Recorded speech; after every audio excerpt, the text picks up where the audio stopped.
વિધાનસભાની ચૂંટણી માટે હવે રાજકીય પક્ષો એક પછી એક બેઠક પર ઉમેદવારોના લિસ્ટ જાહેર કરી રહ્યા છે। ત્યારે બનાસકાંઠાના સરહદી વિસ્તાર વાવ અને ધાનેરા બેઠક પર વિહોતર ગ્રુપ ઓફ ગુજરાતના અધ્યક્ષ જીવરાજભાઈ આલે પણ મજબૂત દાવેદારી કરતા તમામ સમાજ તરફથી ભારે આવકાર મળી રહ્યો છે અને જો તેમની ટિકિટ આપવામાં આવે તો ભારે બહુમત સાથે જીતે તેવી પૂરેપૂરી શક્યતાઓ દેખાઈ રહી છે। જીવરાજભાઈ હાલમાં ગુજરાત અધ્યક્ષ CR પાટીલના પણ નજીકના ગણાતા વ્યક્તિ છે। છેલ્લા ઘણા સમયથી સોશિયલ મીડિયા થકી સમાજને ખૂબ જ સંગઠિત અને મજબૂત કર્યો છે। બીજા સમાજના યુવાઓમાં મજબૂત પકડ ધરાવે છે, એટલે કહી શકાય કે માલધારી સમાજના ચહેરા તરીકે ભાજપ દ્વારા પસંદગી પણ થઈ શકે તો નવાઈ નહીં। બનાસકાંઠામાં સૌથી વધુ ભાજપમાં લોકોએ ટિકિટ માટે દાવેદારી નોંધાવી છે।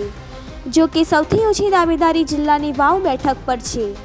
વાવમાં ગત વખતે પૂર્વ મંત્રી શંકરભાઈ ચૌધરી 6000 મતોથી હાર્યા હતા, ત્યારે આ વખતે આ બેઠક પર શંકરભાઈ ચૌધરીની સાથે વિહોતર ગ્રુપ ઓફ ગુજરાતના પ્રદેશ અધ્યક્ષ જીવરાજભાઈ આલ દાવેદારી નોંધાવી છે।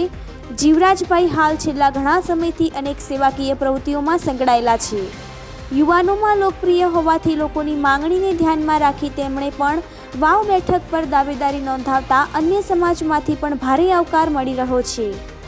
જીવરાજભાઈને હાલ ટિકિટ આપવામાં આવે તો તેઓ સ્પષ્ટ બહુમતી સાથે વિજેતા બની શકે તેવી પૂરેપૂરી શક્યતાઓ છે।